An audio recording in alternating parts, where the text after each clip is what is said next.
Right on time. It's just about the bottom of the hour, so we will go ahead and get started. Thank you, everyone, for joining here this afternoon. Appreciate you taking the time, especially on a beautiful, sunny summer Tuesday afternoon here in July. I really appreciate you, spending um, an hour, hopefully a little less, with me this afternoon. Um, thank you. Really do appreciate it, and um, looking forward to this session. As we always do with these, eh, there's no opportunity for Q&A during this session. So if you have any questions or um, concerns, anything we can help you with, please feel free to email me after the session or give us a call. Reach out to one of our advisors. However we can help, we'd love to be able to do so. But as we get started here, we're going to go into our uh, quarterly and our quarterly economic and market outlook, better known as market sense in our world here.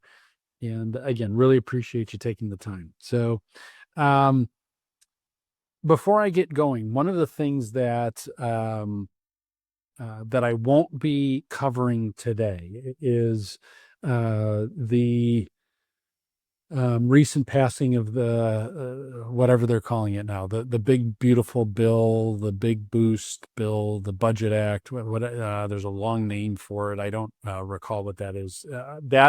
What we're working on right now is an expert session, a general session, where we'll have a one of our experts come in and speak for probably 45 minutes on exactly that topic. I was trying to, as I prepared for this, kind of build some stuff in on that, and there's too much there to go through. Whether it's Social Security impact, Roth IRAs, Roth conversions, 529 plans, income tax ramifications, property tax carbon. There's so much in there that it makes sense to have as a separate session. So I'm not going to address really any of that bill in the conversation today. But we will have an upcoming session on that. I don't have a date on that yet, but we will certainly get everybody invited for that. And again, appreciate you taking the time. All right. So starting off, you see my little cartoon here. Like, did anyone get the plate on that truck? Like, what happened this quarter was pretty extreme. We had the market pullback in April and a massive recovery over May and June. And I'm going to go into some more detail on that later on in the session. But this was quite a quarter. And boy, did we feel kind of run over as we walked into May. But obviously, the quarter ended up being pretty positive overall, and I'll go into that in just say, well, why don't we just go ahead and go there? So the S&P 500, all the indexes were up for the quarter. So the market in general did very well in Q2. Over those 3 months, the S&P was up darn near 11%, and that's obviously including what happened in April. So, from the end of March or from April 1st through the end of June, the S&P was actually up almost 11% over that time frame. Now, that's in part because March wasn't great either. It wasn't as bad as April, but so we had a little room to rally. But as bad as it got in April, we still saw a quarter where the market was up 11%. Dow was up 5.5%. Mid cap and small cap were up 6 and 5 respectively. International continues to have a banner year, up 12% for the quarter, up almost 20% for the year. And even bonds had a good quarter and are now up 4% for the year. So our year-to-date numbers are pretty good. S&P's up a little over 6%. Dow, again, up about 5. The only, small cap is still having kind of a rough year all in all. But but a big picture, things are doing very well. And by and large, if you're in one of our model portfolios, you're up, depending on how aggressive you are, how conservative you are, how much income you need, all of those components, you're up, probably 4 to 6% to this point in the year. So all in all, a pretty good year. Now, I will note that we don't necessarily expect that to continue. I hope it does. I won't wish it away, but we're not we're not so confident that this kind of quarter will continue as we push forward. There's still some causes for concern. Our portfolios in general are relatively cautious right now, a little bit defensive because of some things we see in the economic data, but not, we're not super concerned. We're just still cautious, and we still think there's room for some volatility as we get into the later months of summer, August, September. And I'll touch on that as we kind of work through this. But to this point, year to date, we're in pretty good shape. And I certainly hope that that continues. And, if we're 6% halfway through the year, can we get to 12% by the end of the year? I'm not so sure, but it'd be nice if we could. I won't rule it out. How about that? All right. So touching on our speedometers, our friends at CNR put together, and the economy continues to be good, but not great. If you were with me at the beginning of the year, I think we had 7 green indicators here. 5 of those have fallen back to yellow. Our 2 red ones down here have stayed red. Last quarter, I really kind of thought equity market valuation might finally move into the yellow, but that did not happen because stock prices went back up.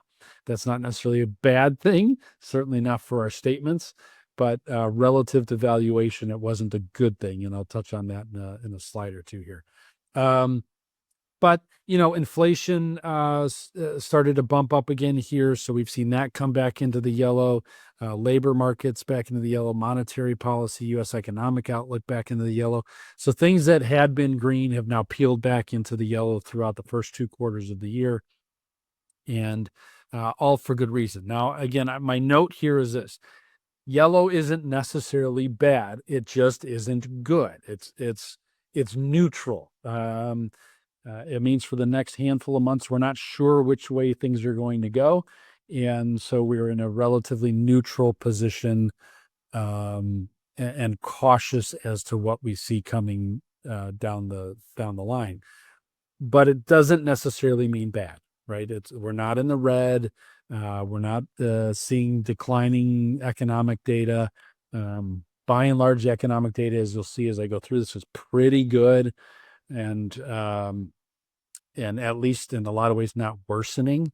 So we're just being a little cautious here. And all in all, again, a lot of yellow, but not a lot of red, and that continues to be a real positive. So the things that are in the red, why are they in the red? And here we go again. If you've been with me, I've spent a lot of time on PE ratio over the last handful of quarters. I'm going to spend a minute there again, but I promise I won't beat it to death like I usually do. But PE ratio, again, we're talking about the S&P 500 as an index, so 500 stocks, and on average, the price of those stocks relative to the earnings of those companies, right? So 2 ways for PE to move: stock prices can go up and down, and earnings can go up and down. And the further those 2 things get away from each other, the higher the multiple. So in this case, right now, as of at least June 30th, the PE on average in the S&P 500 is 22 times. So the average earnings is one number, and 22 times that number is the average price of the stocks in the S&P 500. What does any of that mean? Well, what it means is stocks are expensive. It means, relatively speaking, stocks are expensive. On average, the price of stocks is about 17 times its earnings in the S&P 500. Right now, it's 22 times. So that's more than one standard deviation away from the average, which means stocks are relatively pricey. Now, a quarter ago, we were right back around one standard deviation. So we were almost within a normal range of PE, of price to earnings. But fortunately and unfortunately, stock prices went back up. Now, fortunately, stock prices went back up, right? So that's good on our statements. We like to see that. Certainly, it makes us feel better to see values up. So no real complaint. However, earnings has not risen to meet the challenge. So right now, earnings are not up as much as prices are up, and so the disparity has gotten wider. And so stocks are generally expensive. Now, does that mean we go out and sell all of our stocks? Absolutely not. Does that mean we don't buy stocks? Absolutely not. It simply means that our expectation for values to go up over the next year is lower. I watched we watch a whole bunch of economists and listen and read, and but I saw an economist speak about probably 2 weeks ago now, and his commentary on this was, for earnings to catch up so that stocks are more fairly priced, we'd have to have earnings go up about 30% this year across the board in the S&P 500. Right now, the general consensus is that earnings will be around 8 or 9% for the year. So we're way off. Even if this economist is way off, even if it only needs to be 20% to get it back in line, we're still nowhere close to that either. So we've got a long way for earnings to go before they catch up to where prices are. Now, if prices can hold steady and go up more slowly, then earnings have a chance to catch up. But what's more likely to happen is that prices will decline at some point. We'll go through a bit of a correction. I don't know when that'll happen. If I was guessing, I'd probably say later this year, but we don't know when that's going to happen. But we're more likely to see a bit of a correction, kind of what we went through in April, but not with such a quick recovery, so that earnings have a chance to kind of catch up and get, PE ratios back to a lower number before they start to rally again. So we want to see stocks a little bit more fairly priced. But the big issue here is, what does it mean then when you buy stocks at a more expensive price? Well, it means that down the road, a year later, you're not likely to see much in the way of a return. Now, I'm kind of a data nerd, so when I look at this, the one thing that I note is, a year later, when PE is 22, you'll notice that on average, a year later, you don't get much of a return. It's around zero. But what you'll also note is there's really no data points around there. There's like one spot here. Everything else is pretty well spread out.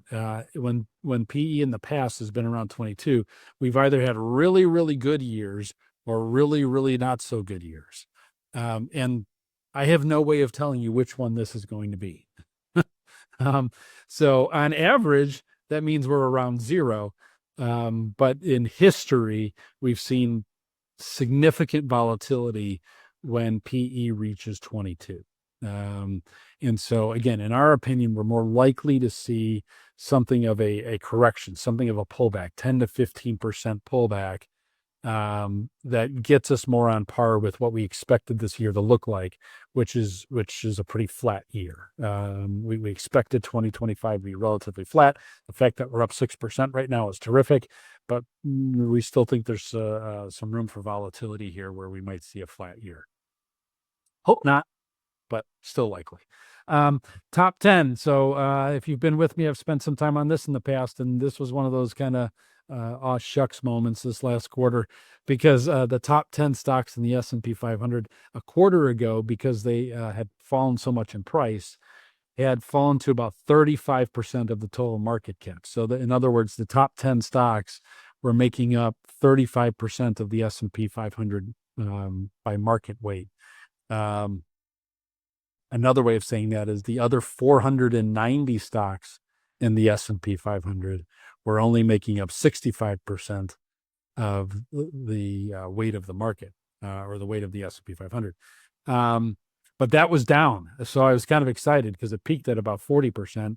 Well, this quarter jumped right back up and we're now at 38%. So those top 10 stocks, again, that's Nvidia, Microsoft, Apple, Amazon, Google, Facebook or Meta, Berkshire, Tesla. It's that group of kind of high growth tech stocks that have really made up the bulk of the weight of the S&P, which means as those stocks move, so too does the S&P. Now, the other piece of this that before was a little bit of a silver lining, but I'm actually more concerned about this now. And again, none of this, I don't mean to always sound like this is all bad news. It isn't necessarily, but growth stocks, those top 10 stocks, growth stocks tend to have higher PE ratios anyway. You can even see back here 2019, 2022, 2023, like those top stocks are going to have higher PE ratios because they're growth companies, and so earnings won't always keep up with prices. But generally speaking, the rest of the stocks in the S&P are a little bit slower growers, and so tend to have a more rational PE. Right now, that's become a little irrational as well. So again, a couple quarters ago, we were seeing, the top 10 stocks had PE in like the 35 times, 30 times, 32 times, but the rest of the S&P was at like 16 or 17. Now the whole market is pretty expensive. Even those other 490 stocks have a PE north of 20 times right now. And that means that the index as a whole has gotten pretty pricey, which again leads towards potential volatility. All right. I talk about this every single time. Volatility is normal. We did have to sit through a negative 19 already this year, just like we do every single year, right? Every year we're going to experience a point of negative return. It's never happened that we don't. On average, that negative return is 14%. So we just have to be kind of like buckle up every year and just know that some point in the year, we're probably going to see a pullback around 14%. Now, in full, admission, this year was a little worse than average, right? We saw a negative 19%, but we are still positive for the year. We'll see where we go from here. We may see another pullback, but to get the positives, right? And the average positive is a little over 10%. To get that 10%, you got to sit through the negatives. You have to be willing to sit through the volatility. And volatility is not a bad thing, as I've talked about in the past. We need the volatility on both sides to get that long-term average return. But I recognize it's hard to sit through. But it is going to happen, and it's going to happen next year, and the year after that, and the year after that. There's always going to be cause for volatility. All right. So let's talk a little bit about the economy. I don't usually spend a lot of time on GDP. In fact, a lot of times I'll move through this part of it pretty quick. I'm going to nerd out a little on GDP here today because I think it warrants a little bit of extra time, particularly because of what I think is going to happen over the next 3 weeks. So if you're with me last quarter, we talked about our expectation on GDP growth in Q1 was what we thought was going to be around 1%, right? Because GDP always lags. So I won't have Q2 data, even though this is a Q2 conversation. I won't have Q2 data until the end of July. So at the end of Q1, we thought GDP would come in around 1%. It actually came in at a negative. It was 0.5% down for the quarter. Year over year was okay, but quarter over quarter was negative. And this was a big point of concern, and it kind of piled on right at the end of April when the market was kind of bottoming out. This was that last punch just to add insult to injury. and GDP was down. And the big concern at that point is that, well, GDP, 2 negative quarters of GDP is the main indicator. It's not the only indicator, but it's the main indicator that we are in recession. So if you have 2 consecutive quarters of negative GDP, that is when, everybody on TV is going to be telling you we're in a recession. Now, there is no other data that would point us towards recession. And we don't think there's virtually any chance that Q2 is a negative number. But at the end of Q1, this was a very concerning number. And so I want to spend some time talking about why we think this happened and what is it a symptom of, and why we think the second quarter, when this number comes out in a couple of weeks, is likely to be somewhere around 4%, positive 4%. So how do we go from negative 0.5%, we'll call it flat, to a positive 4%? And again, I was watching an economist a couple of weeks ago. This was probably a week ago, and he had a very straightforward explanation on this that I thought was a wonderful analogy. So I'm going to try to share it as best I can here, and I probably won't do it as much justice. But I thought he did a nice job of kind of putting this pretty simply. And the story essentially was this. If you imagine last quarter, so through Q1, people would go into Kohl's department store and buy a quarter zip, and they pay whatever they would pay for it, and that purchase, because it was a U.S. citizen buying something in the country, counts towards consumption, right? So part of GDP is how much do we spend. And that purchase counts towards that spend. But that purchase is offset by what was bought and the fact that it was not likely produced in the U.S. So that quarter zip that I bought at Kohl's in the first quarter was probably imported from China or Taiwan or somewhere else, right? It wasn't likely produced in the U.S.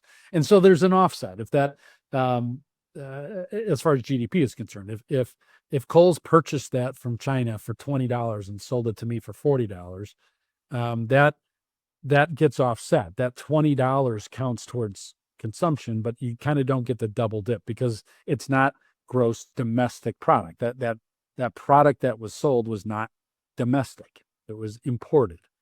And so you just get the consumption portion of that, and it's offset by whatever Kohl's paid to import. Well, what was happening in the first quarter was Kohl's concerned about what was going to happen with tariffs and how much those quarter zips were going to cost in Q2, Q3, Q4, was they went out and bought all the quarter zips they might need for this year and maybe even into next year.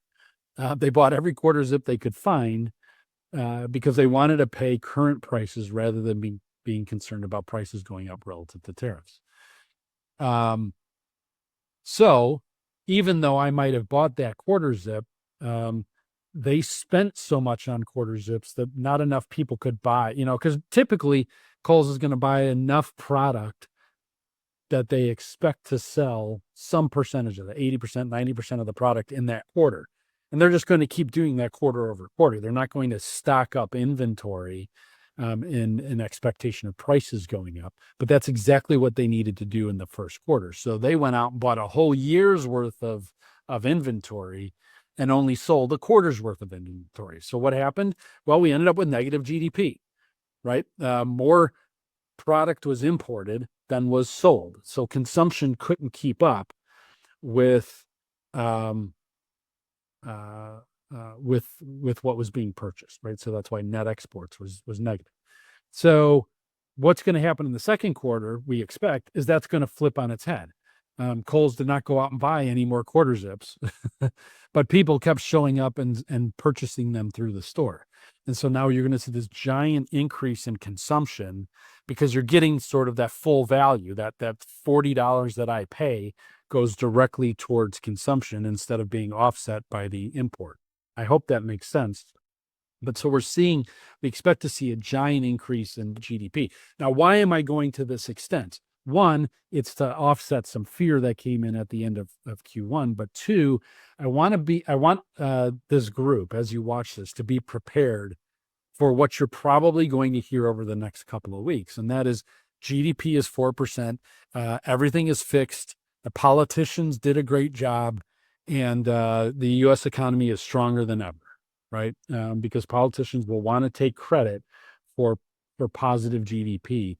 And I want you to know it has little to do with the politics and most everything to do with US corporations, the companies we invest in, adapting to a set of circumstances that they needed to adapt to remain profitable. And it goes to one of the things I talk about all the time in these sessions is that companies will adjust.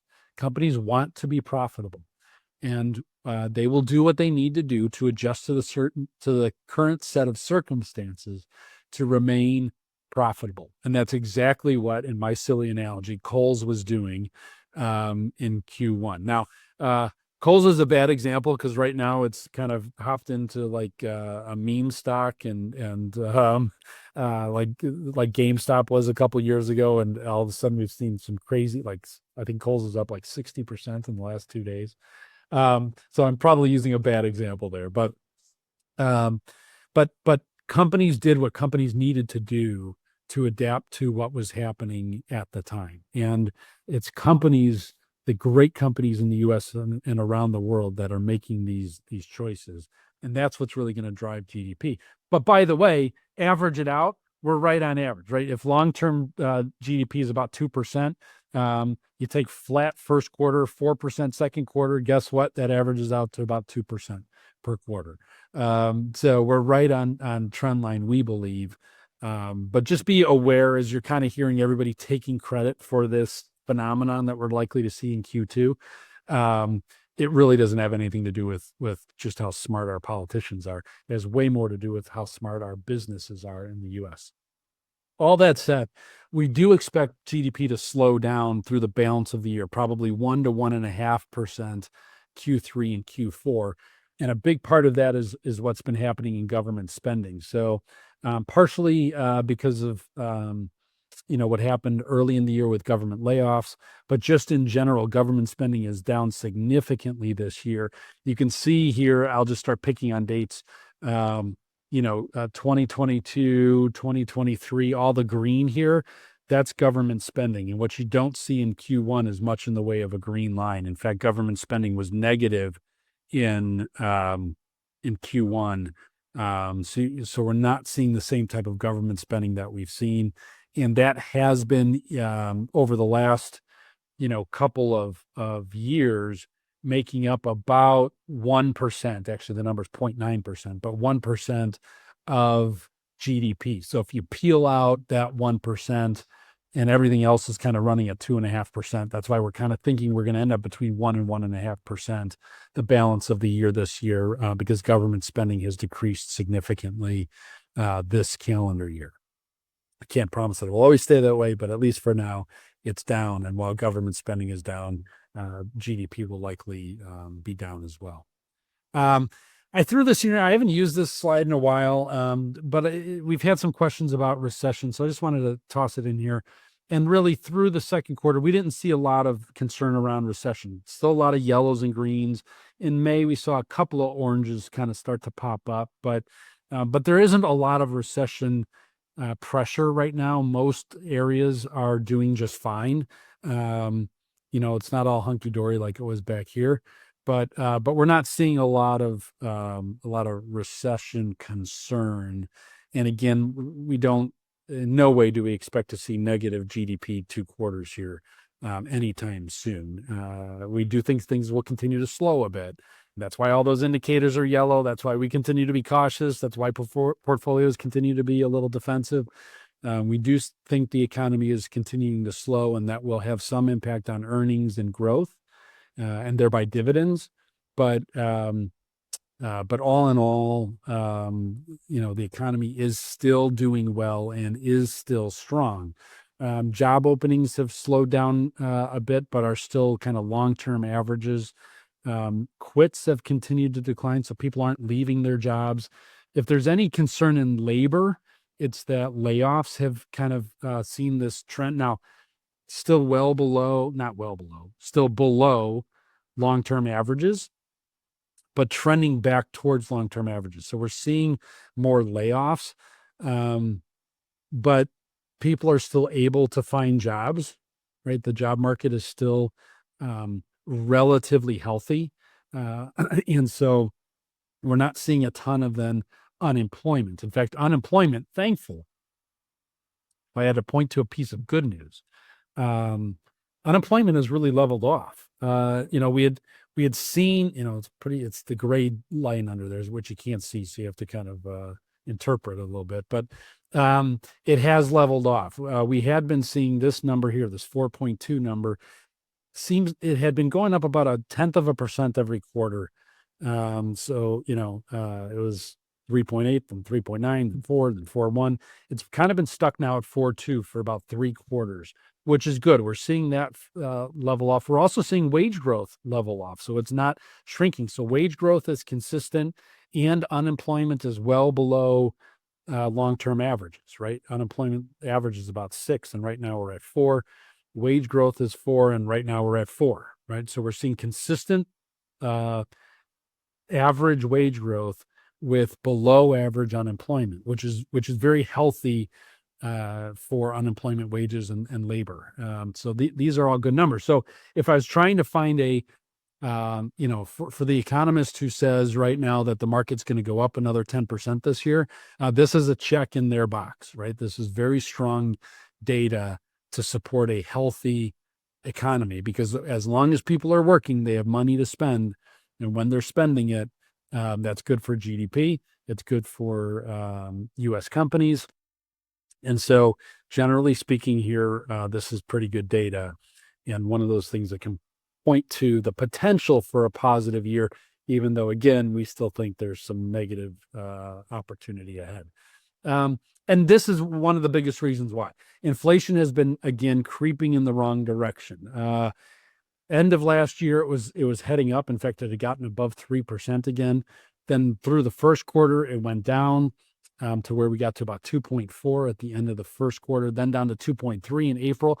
But now it's starting to creep back the other way again, 2.4 in May. We just got this number this past week, 2.7% in June. And so core inflation has been on the rise. Why is this a big deal? Because it's still really, really low. Historically, 2.7% is fantastic. We're under 3%, which is the long-term average. So that's really, really strong, very low inflation. But the Fed does want to see that get closer to 2 before they start cutting rates, and it's heading in the wrong direction. So the problem here, if you want to call it a problem, is that the Fed might hold rates level. So we would like to see the Fed lower rates probably 2 times this year by 1/4 point, so that we get to a 0.5 point cut before the end of the year. And we are still kind of expecting that, but there's the issue is, with inflation going in the wrong direction, the Fed may choose not to cut rates one of those 2 times. Might be the July meeting, might be the September meeting. So there's this sense that the Fed's going to cut rates, but it looks less and less like in July that they will. And if they don't, that will continue to put some pressure on banks, which has been under pressure really since interest rates started to skyrocket in 2022. They still have a lot of low interest, debt on their books, and that's problematic in a high interest rate environment. So we'd like to see interest rates coming down to take some of the pressure off of banks. But as importantly, because the market is expecting these rate cuts and has priced stocks at such a point that you almost need to see rate cuts. And if we don't see the rate cuts, then it's more likely that we see that correction that I've been talking about, that 10 to 15% market decline, because interest rates are staying so high. So hopefully we see interest rates start to get cut for all of those reasons. Now, I realize when I say that, that's hurting CD rates and it's hurting money market rates and the high rates we've been enjoying especially with low inflation, have been wonderful, right? But that's where we're out of whack, right? If inflation is 2.5% and you're getting 4.5% in short-term rates at the bank, that is a disparity that is not appropriate, right? Those two rates should be close to one another. Short-term rates typically will be even lower than inflation rates, um, but right now they're higher, and so there's a disparity there where we believe we could see rates cut, or probably should see rates cut as much as 1%, but we don't see that happening until this number gets closer to 2% and stays there with a healthy economy. And again, that's why we just don't think the Fed will lower interest rates here anytime soon. I hope I'm wrong, but we don't see it coming. One of the things that I spend time on, always relative to the economy, is delinquencies. So this kind of is a peek into the average household, and what percentage of the population is behind in their debt payments. So 30 days or more delinquent in paying credit cards, auto payments, or now student loans. That data finally caught up, and mortgages. And what we're seeing, and by the way, this student loan number, I know it looks like we had a terrible quarter, but that's really just data finally catching up, because student loans went back into repayment in 2023. So we finally have good data coming in on student loans just here this past quarter. So we finally know now how far behind we are in student loans, and we're about 8%. But it's pretty flat. I mean, 8% student loans, 8% credit cards, 8% auto loans. So about 8% of the population, and it's not all the same people, but 8% of the population are behind more than 30 days in their debt payments. But that number has been pretty flat for the last 18 months. So we haven't seen it going up, and it's kind of in line with long-term averages, a little higher than we'd like to see it. But all in all, this is not a bad thing, because it's not increasing. The number that has us concerned, quite frankly, is mortgage rates.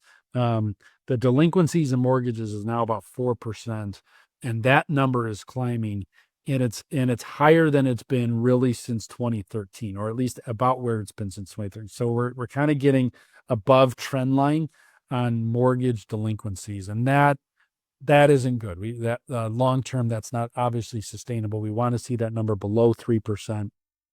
And so there is some concern around the average U.S. household having a hard time paying their mortgage.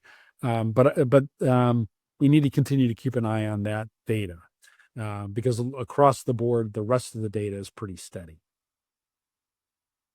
Consumer confidence bounced back in the second quarter. It had bottomed out here in April, but we did see a bit of a bounce back in June. So people are generally feeling a little bit better about the market. Not quite as good as we were in 2024, but we're heading back in the right direction, and hopefully we can continue to see some positives. Excuse me. Touched on this just a minute ago. Current interest rates, short-term rates, are about 4.4. Again, we expect rates to be dropped about 0.5%, down to about 3.9 by the end of the year. The market is pricing in about 0.75%. And we just don't see any way that it gets to 0.75%. And again, that's the volatility we're speaking of. When the market is building in based on the pricing of stocks, when the market is building in a number, and that number is missed, we tend to see a pullback. And we expect to see that pullback, because we don't think that this will meet market expectations, investors' expectations on interest rate reductions this year. We'll see. I hope I'm wrong. I'd love to see the rates go down 0.75%. I just don't think it's realistic based on what the Fed has told us in the past. They want to see inflation around 2%. We don't need to bail out the economy. We're not in a recession. Economic data is still pretty strong. There's really no reason for them to lower interest rates other than to take pressure off of banks and get short-term rates more in line with inflation, but they're just not in a hurry to do that. And as such, the yield curve may change. Right now, it's a normal curve. We like to see this, but we're seeing 3, 5, and 7, 10-year rates all at or below short-term rates. So the expectation here clearly from investors is that short-term interest rates will fall to get this to a truly normal yield curve. But if we don't see that, we might start to see rates rise again to more of a flattened yield curve, which would be problematic for the bond market. So we're hoping we're not going to see that. We want to see interest rates get cut, and for that and all those other reasons. And we're hopeful that that's what we'll see. We just don't think we're going to see it quite as much as the market is expecting. All right. So in the last, 15 minutes here, as I always like to do, I want to spend a little bit of time talking about, successful investing and the things we need to do day in and day out to kind of stay the course and build a successful portfolio and a successful investing lifetime. So I alluded to this at the very beginning. We kind of got run over by a truck here in April, and that was not quite a bear market because it didn't go down 20%, but it was a bit of a market panic. And so I thought it would be helpful, if for no other reason than perspective, to talk through the last 25 years in the market and the 7 panics that we went through. Some were true bear markets. Some were just temporary points in time that caused unease. But I thought it would be helpful to kind of walk through these, talk about what happened, and why in each case it always felt different. Because really, what we saw happen back in April was we had a number of clients that were contacting us saying, "Hey, this time just feels different. We haven't seen tariffs like this in over 100 years. We don't know what it's going to mean. We're really worried, and we think we should make our portfolios more conservative." And so we're reacting to information because we feel like this time is different, that this time things won't go back to the way it was. And so as a result, we need to be more conservative because this could take a really long time to recover, and we just don't want to be exposed to that. And so what I kind of want to drive home here is that every time it is different. Not only does it feel different, every time it is different. The causation is different. What causes the market to go down is different. But the end result never is. The end result is always the same. And so I want to walk through these 7 panics, if you'll permit me, and kind of see where we ended up at the end of the day. So the first one, if I go back 25 years, March of 2000 through October of 2002. And by the way, what made this one a little bit unique was the period of time, to take 2.5 years to go from peak to trough. We were down 47%, almost 48% over that 2.5 year time. And it kind of just kept happening. Like we kept thinking we were bottoming out, but then never really did until we got to October. And that was because there was kind of like a 1, 2, 3 punch over this 3-year or 2.5 year period. First was the .com implosion, all the euphoria of internet stocks through the late 1990s, just completely imploded in early 2000. Compounded a year later by the tragedy that was 9/11. And then compounded about a year later by the accounting scandals that were Enron, WorldCom, Tyco, and dozens of others. I actually started to type them into the slide and realized that there's just too many. So I was just going to pick the big 3 names and ones that we likely remember and throw those on here. But it was kind of like a 1, 2, 3, and each time it felt different, right? Never before had we seen, domestic terrorism on that level like we did on 9/11. Never before had we seen accounting scandals that completely shook our trust in Wall Street's numbers. Like we could not trust the numbers that were coming out of these companies to make intelligent investing decisions because we'd been lied to. And this time was different. It felt very different in the moment. And it was very different in the moment.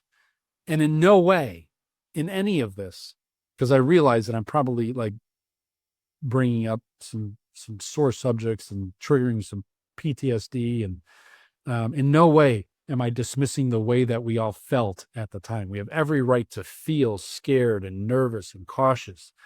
The question is, are we going to make investment decisions, portfolio decisions, long-term financial planning decisions based on those emotions? And I'm hoping as we work through this, we learn that that's a fool's errand. But you have every right to feel the way that you felt, and this definitely felt scary. But let me compound it. Let me compound the terror.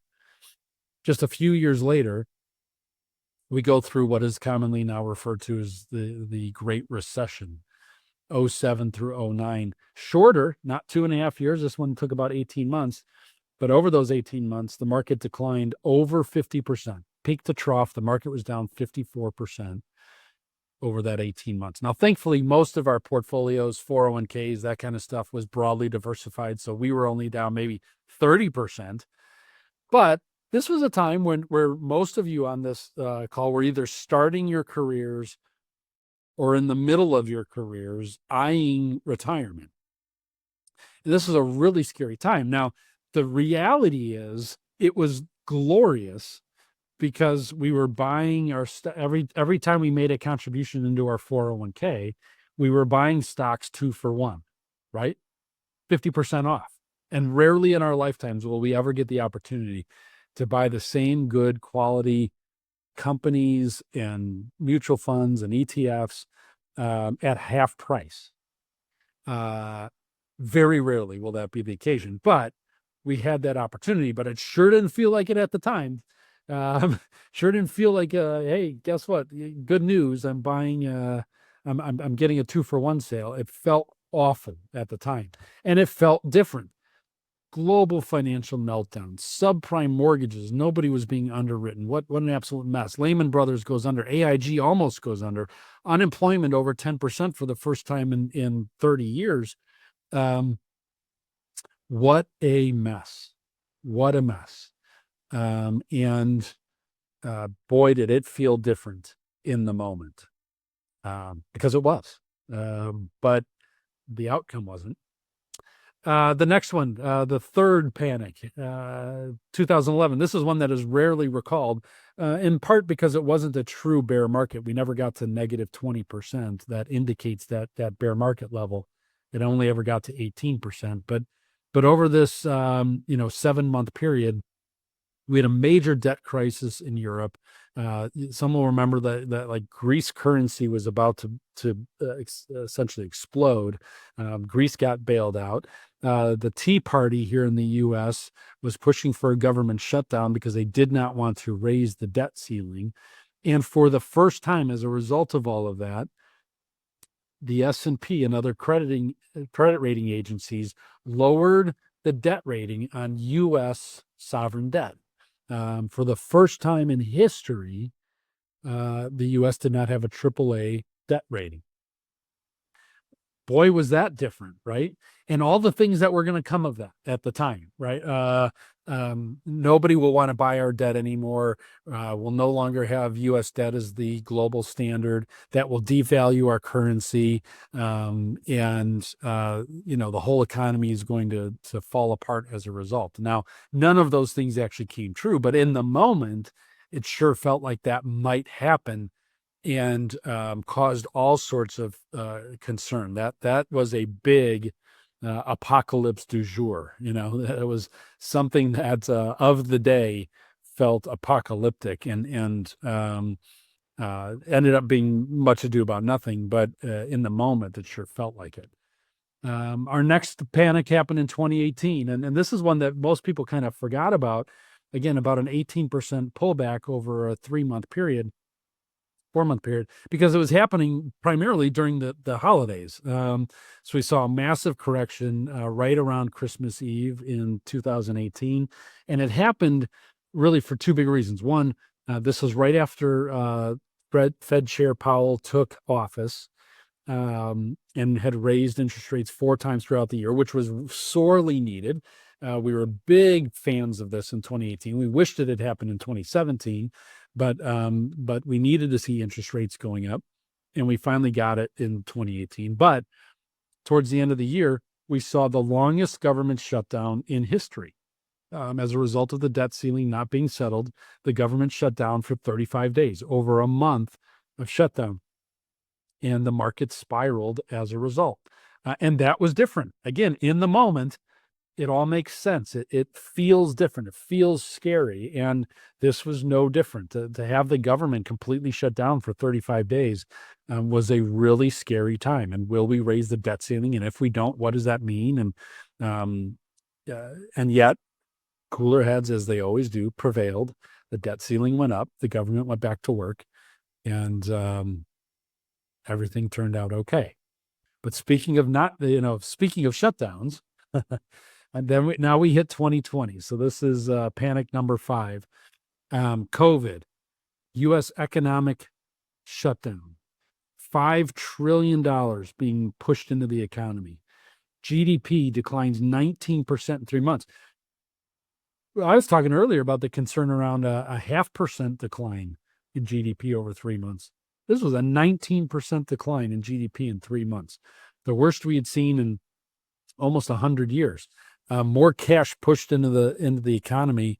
What's the number? I knew this number. Now it's escaping me. I think 40% of it's close to 40%. I think 40% of the currency in the marketplace right now, the cash in the U.S. economy was pushed into the economy over the last 5 years.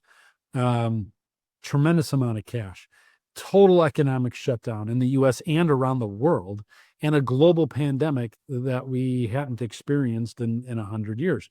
Market fell 30% in 3 weeks. Talk about a different time. Like, none of this was normal. Everything felt different this time. And it was all different that time. We rightfully were scared and concerned and worried. And yet, if you kind of closed your eyes and took a deep breath, we came right back out of it very rapidly, and everything ended up being okay. Now we're down to our most recent 2, January of 2022 through October of 2022, a little bit more protracted. This was about a 10-month slower bleed. It was a true bear market. Market was down 24%, peak to trough, all because of inflation. Why? Because we pushed $5 trillion into the economy in a short period of time. And that led, and by the way, this is not a negative. I think in large part that money needed to get pushed into the economy to keep the economy strong while we were shut down. Whether or not we should have been shut down is a whole nother conversation, but that cash needed to be pushed in. But as a result of pushing in that much cash, when you print money, you're going to have inflation. And boy, did we ever. Inflation reaches 9% in 2022. Fed funds rate, the Federal Reserve raises rates 5% in 1 year, unheard of, never happened before. Certainly we've seen high inflation before. But because of this, we had the basic standard middle of the road moderate portfolio get hammered on both sides. Bonds got hammered because interest rates were climbing. Stocks got hammered because inflation was climbing. And it was kind of a perfect storm of bad markets. And so for the first time since 1937, the average middle of the road portfolio was down more than 15%, and so it was a true like bloodbath in 2022. There was nowhere to hide. And again, in the moment, it felt really, really different. We hadn't seen 9% inflation in 40 years. We hadn't seen the Fed raise rates ever in that fashion. And we hadn't seen bonds react ever in that fashion. So it was very different in the moment. And that brings us to the most recent apocalypse du jour, and that was our tariff terror.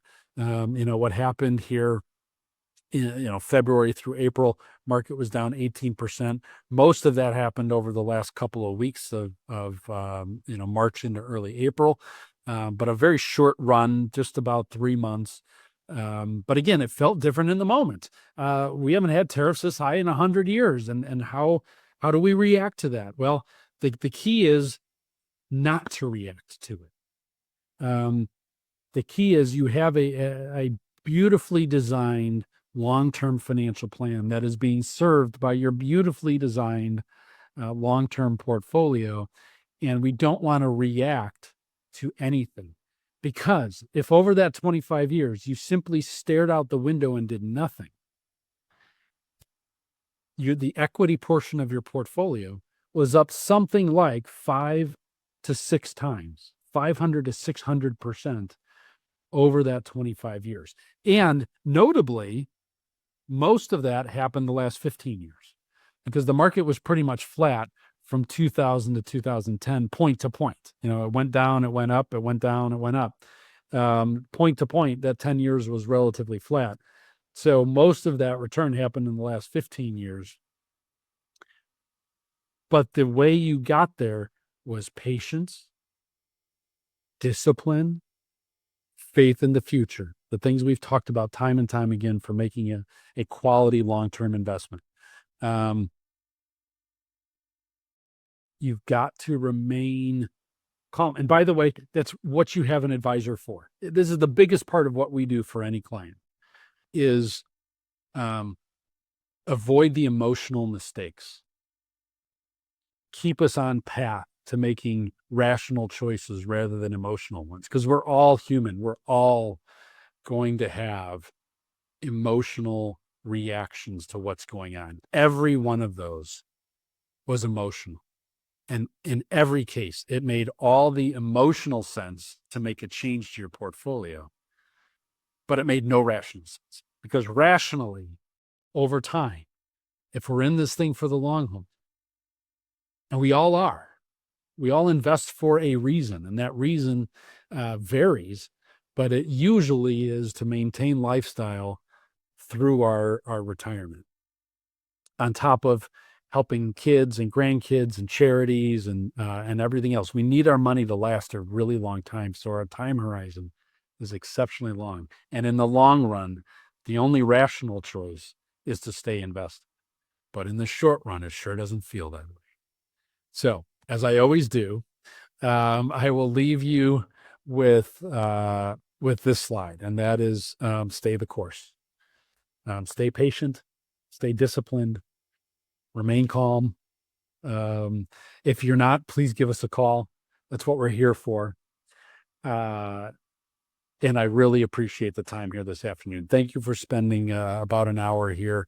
It means the world to us. If we can help you in any way, don't hesitate to pick up the phone or send me an email, give us a call. It's why we're here. If you haven't worked with us yet, if you're new to these sessions, please feel free to reach out. We'd love to put together a financial plan for you. There's no cost or obligation to that first phone call. And we would really love the opportunity to work with you. But for those clients that I have dialed in, please send us anyone that you care about that could use our help. We'd love to help them. It's what we enjoy doing best. So please send them our way. But thanks again, everybody, for taking the time. I really appreciate it. If there's anything we can do for you, don't hesitate to ask. We're here to help. So have a great day. Enjoyed the time, and we'll see you again next quarter.